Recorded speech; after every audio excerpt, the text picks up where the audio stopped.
diseases, largely concentrated here in the Northern Cape and the Western Cape. And if we go and break down this by race, you'll find that there is an element of the colored community which does get involved in gangsterism, and largely, therefore, the deaths are caused by gun wounds, fighting amongst themselves. And females, we see Eastern Cape as the hub of this.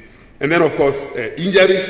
We will see how this the gap between injuries is much bigger between males and females, and we'll see that this is concentrated in these areas for males as well as in Gauteng, and as far as injuries are concerned, and for females concentrated here in the Kwakwa area and Eastern Cape.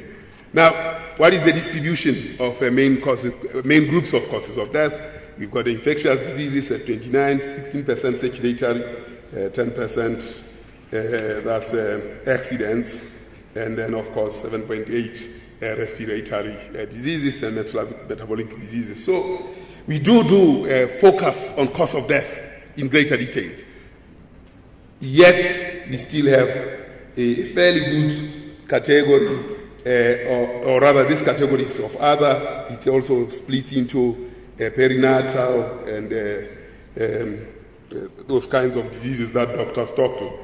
And this is how death has cause of death has shifted from 2013 to 2014, with cerebrovascular disease moving from 4.9 to 5.1 and taking the second position in 2014, and diabetes moving from 5 to third position, while influenza and HIV and AIDS took a dive to fifth position amongst the top leading causes of death.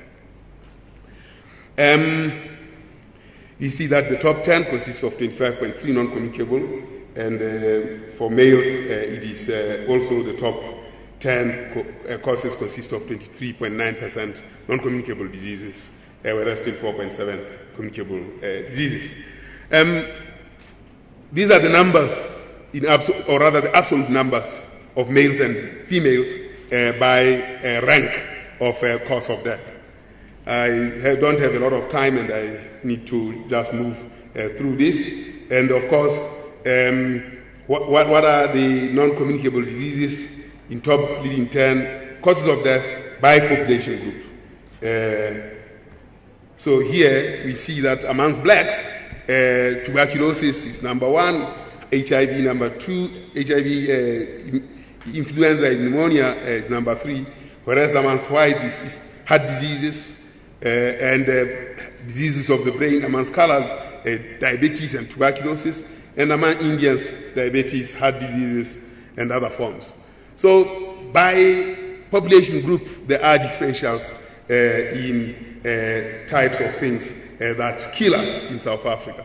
And by age, what we see here, particularly instantaneous infections for age 1 to 14, influenza and pneumonia, 15 to 44, tuberculosis, HIV and AIDS, and other viral diseases are the predominant causes of death in South Africa. And when we start talking about demographic dividend, we have to think about what then is the potential for the dividend. And in South Africa, there's a very interesting situation around the demographic dividend. And as I said, it's impossible to find or establish, or rather get demographic dividend in South Africa, because the bulge has long passed, and we didn't invest in it adequately in terms of education because of our divided past and the rules of apartheid.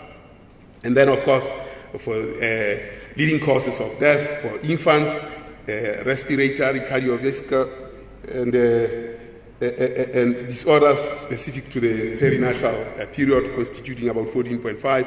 For ages 1 to 4, intestinal infections about 17.2%, and influenza and pneumonia doing its bit there at 9%. Now, by province, these are how the pattern of disease is in South Africa. The rest of the provinces show a particular pattern, where it is tuberculosis, in Limpopo is influenza and pneumonia, and in Western Cape it is diabetes, and in Northern Cape it looks like diseases related to compromised immunology. And then, of course, we break this further down to lower levels of geography, which is 54 districts, and you can see the pattern of disease at municipal level. I mean, this is how South Africa is dealing with it. And then, of course, we look at what are the hot and the cold spots, and we can see how TB plays itself here. And this path here is the mining path for males.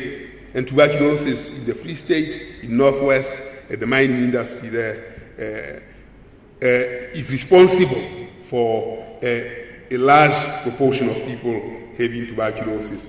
And of course, here for females, we see Eastern Cape and KZN leading in this.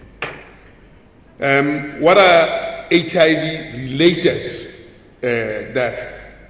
And deaths not related to TB, we can see that pattern in those represented in those two graphs. And of course, by age, we can see what the HIV-related deaths have been at the age group 25 to 49 of 63,000. And by age group 25 to 49, we can see 53% of the males. We are 48% of the population. We have a disproportionate burden of death as males, and for females, about 47%. And then, of course, we do further hotspot and cold spot analysis, and these provinces of Northwest and Northern Cape, for both men and women, predominate. And of course, it's quite obvious because HIV and AIDS is transmitted between partners, and it would be absolutely difficult to see this pattern not matching each other. So if you go to these places, know that there is some interesting medical condition that affects both men and women here, and it is about male. And, well, it's by sex, meaning that is male and female, not because of sex. And then, of course, percentage of deaths that were non-natural, 1997 to 2014, you can see that the percentage of deaths declined monotonically across time, and they would have been higher there if apartheid didn't conceal the number of deaths, because the state was one of the main killers of the population. So they were not recorded. But now, with democracy, we do know what the causes of death, and you can see that percentage of deaths coming out of non-natural causes have declined, but they have started to peak again here, as you can see. 1997 to 2014, and then we can see how this number of deaths fluctuated over a period of time by death, by the year of death. And of course, percentage of non-natural causes of death by broad age groups in 2014 are there, with ill-defined causes also reflected. Accidents, accidental exposure to other unspecified factors is there. Transport accidents, particularly in Northern Cape, because people coming from Gauteng drive through the Northern Cape into the Western Cape, and that's why the number of percentage of deaths are so high in the Western Cape. And then, of course, similarly, hotspot analysis on transport accidents concentrated in this space because we go to the Western Cape a lot during December. And then, of course, we can also look at this by district municipalities. And that's the pattern of deaths by weekend transport deaths and weekdays. And we can see that if you don't want to die by accident, don't travel over the weekend, because that's when you are more likely to die. And then, of course, the assault-related deaths, as I said, the Northern Cape and the Western Cape, particularly the Northern Cape, has a very high incidence of deaths due to assault. And then, of course, cause of death by assault concentrated here in the Northern Cape and the Western Cape, and in this particular area for the Western Cape, for females, rather. And then, of course, by region, this is how the causes of death are by lower level geography. Where do people die? 43% of them die in hospitals, and 1.8, so almost 46% die in an institution, a medical institution. I'm not suggesting that you shouldn't go to a medical institution. You've got to go there. And then, of course, finally, what are the implications of the information? I mean, what we are seeing here is that life expectancy will increase, has been increasing, but the National Development Plan is looking at raising the life expectancy to 70, reducing maternal mortality, reducing injuries due to accidents, and progressively reducing deaths from tuberculosis. And this is where we are at 63.8, female 66, male 60.7. Dr. Ujo is here in the audience. He sent me a note yesterday, or about a week ago. I have not read it yet. I didn't want to depress myself because I know we exchange a lot, and he's an interesting critique of the numbers. And then, of course, mortality rates, 2010 to 2014, we see a decline in the mortality rates, that is deaths per thousand, and maternal mortality ratios, a very controversial issue that we have had to deal with as South Africa. Fortunately, we are running a DHS now, but I think in the course of discussions that we held in Joburg, quite clearly, times maternal mortality ratios do not emerge quite clearly from the DHS. And of course, the National Development Plan targets for or actions by 2030 are all listed. Deaths for 2040 show that where we are in terms of deaths and where life expectancy could be. And these are the national development plans as well as the performance in terms of deaths. So what is the summary? Yes, you want to give me 5 minutes? I am done, but I'll use 3 more minutes in the 5 minutes. My chair is telling me. Well, what is the summary?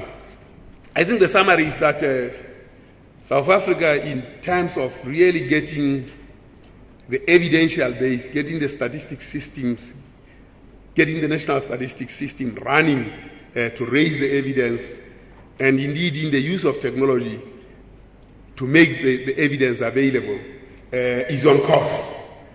In terms of the presentation that I have, tuberculosis is the leading cause. Influenza dropped from 2nd position to 4th position. Diabetes 2nd to 4th amongst females. HIV and AIDS was 3rd among males and 6th among females. And HIV as a contributing cause to death was the first in Northern Cape. What we are moving towards is to ensure that we can report on a quarterly basis the causes of death, and then a revised schedule of causes of death annually, because there is always a time lag. But we need to understand causes of death regularly. And then, of course, we want to publish causes of death more regularly, as I said, as well as looking at lower geographies reported on causes of death. So, I had 2 presentations. The one is releasing the cause of death as evidence that StatsSA and the national statistics system is on the right path. You will be treated to a range of products in the South Africa session today on how we have actually produced and have started to process the data and make it visible and usable to the community of practice in the country. There will be concerns around how we proceed on the continent. I am pleased that 48 countries ran the census in the 2010 round of censuses. As African statisticians, we are committed to making that data available in a portal that you as students of demography will access. Dr. Arul Naidu here was with us in Gabon where we started combining these data sets from Census 2010. And African statisticians have agreed that this must be the route we go. Next question is, how are we going to perform in the 2020 round census? Our conclusions in Gabon were that indeed we'll do better in 2020 as we look at all the 54 countries participating, and in particular those that are emerging out of conflict. Ladies and gentlemen, thank you very much for lending me your ears, but let me also recognize in our midst Deputy Minister Manamela, and you are welcome, sir. And I hand over now to the chair.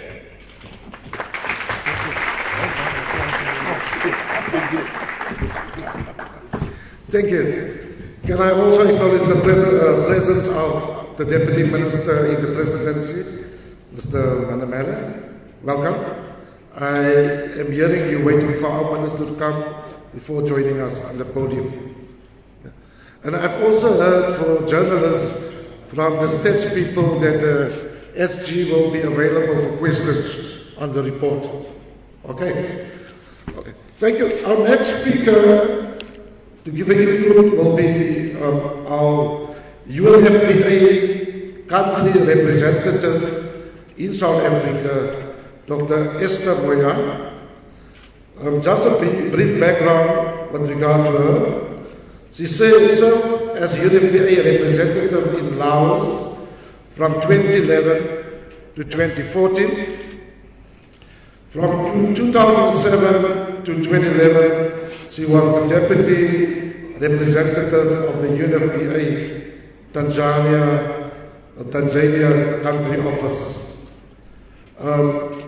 Prior to joining UNFPA, the doctor worked as a medical practitioner in various hospitals in Kenya. She holds a Bachelor in Medicine and Surgery, a Master's in Public Health from the University of Nairobi, as well as a doctorate in Public Health from Bloomberg School of Public Health, Johns Hopkins University. A double doctorate. I welcome you, Representative.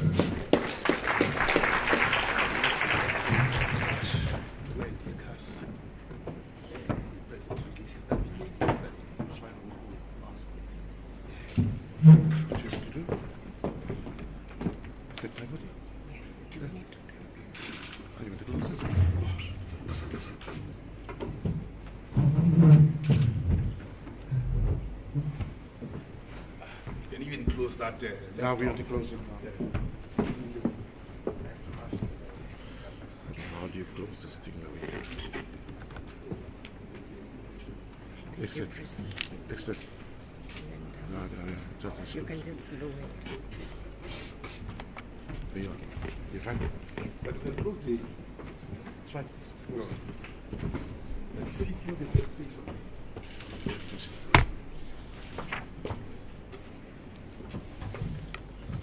Honorable Deputy Minister, Mr. Manamela, ladies and gentlemen, colleagues, good morning. Bonjour. Bonjour. Abarienu. Buenos dias. And because we are in South Africa, Sani Bonane, Dumela. Okay. I think we should be happy that we are up and alive this morning and able to share. So I'd like to see a few more smiles on the faces, and let's talk about what we can do in Africa. On behalf of UNFPA South Africa, I would sincerely like to thank the organizers, the Union of African Population Studies and the Department of Social Development of South Africa for inviting UNFPA to speak at this very special session that's dedicated to South Africa Day of the African Population Conference. Just following up on what has been going on in the past 2 days about transitioning, I think about when we say there's been a demographic transition in the past decades that we have observed, especially on the continent, and this includes South Africa for us. It has resulted in a very large number of a generation of young people who are aged between 10 and 24 years in the world today.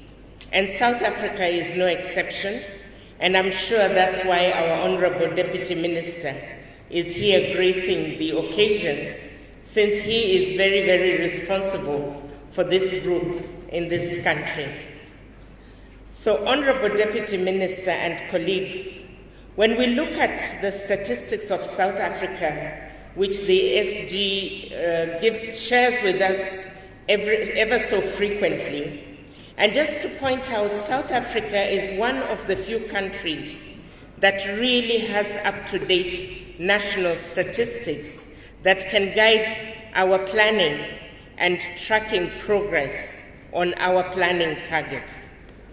Now, looking at this large group of young people, one starts to really look forward and says, we are going to reach a level where when these young people reach maturity and enter the labor force, there is a massive potential for them to boost the economies and advance developments in our countries on the continent. And I think we should not close our eyes to what has happened in China. And we need to look at that, and the lessons from that should help us to really look at a critical pathway for development on the continent and in South Africa, realizing that this demographic dividend that is really critical for our development, we need to look at it more closely. And therefore, I'd like to applaud the organizers of UOPS for choosing demographic dividend in Africa as the theme for this 7th African Population Conference. It couldn't have been more timely. Now, we know that there's a tremendous opportunity